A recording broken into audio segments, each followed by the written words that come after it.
বাবাটোৰ বয়স এবছৰমান হৈছেনে বাৰু? এইবাৰ এবছৰ হ'বই। আই ঐ দেহি। ব্যৱসায় কেনেকুৱা চলি ভালে আছে? চলি আছে তোমাৰ কেনেকুৱা ভালে চলিছে চলি আছে। ভাল লাগিল দেই ইমান দিন পিছত আহিলা। ৰ'ব তাকে আমাৰ সেয়াৰ কপালত নাতিৰ সুখ নাই যেন পাইছো। আৰুনো কিমান দিন জীয়াই থাকিম ন বাবা?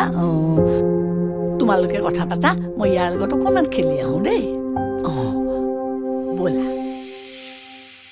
আহাচোন, তুমিও আমাৰ লগতে বহি চাহকাপ খাই যোৱা। চাহকাপ লোৱা।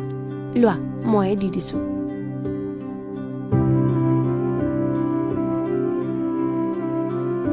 তোমালোকে কথা পাতাচোন ব'লা আমি অলপ তোমালোকৰ গাৰ্ডেনখন চাই আহো ব'লা। কিবা প্ৰব্লেম হৈছে নেকি? বিয়া হোৱা 5 বছৰেই হ'ল, বহুত ডক্তৰক দেখালো, কিন্তু আজিলৈকে সমাধানেই নাপালো। আমাৰো একেই অৱস্থা আছিল। আমি তাৰ পিছত IVF কৰালো IVF? নমস্কাৰ গুৱাহাটী।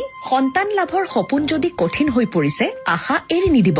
ইনফাৰ্টিলিটি কোনো শেষ কথা নহয়। সঠিক চিকিৎসা আৰু অভিজ্ঞ স্পেচিয়েলিষ্টৰ সহায়ত এই চেলেঞ্জ জয় কৰিব পাৰি।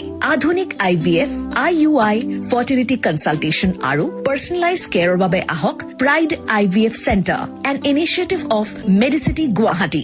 আমাৰ পৰিয়াল সম্পূৰ্ণ হ'ল IVFৰ জৰিয়তে। নতুন জীৱনৰ আৰম্ভণি।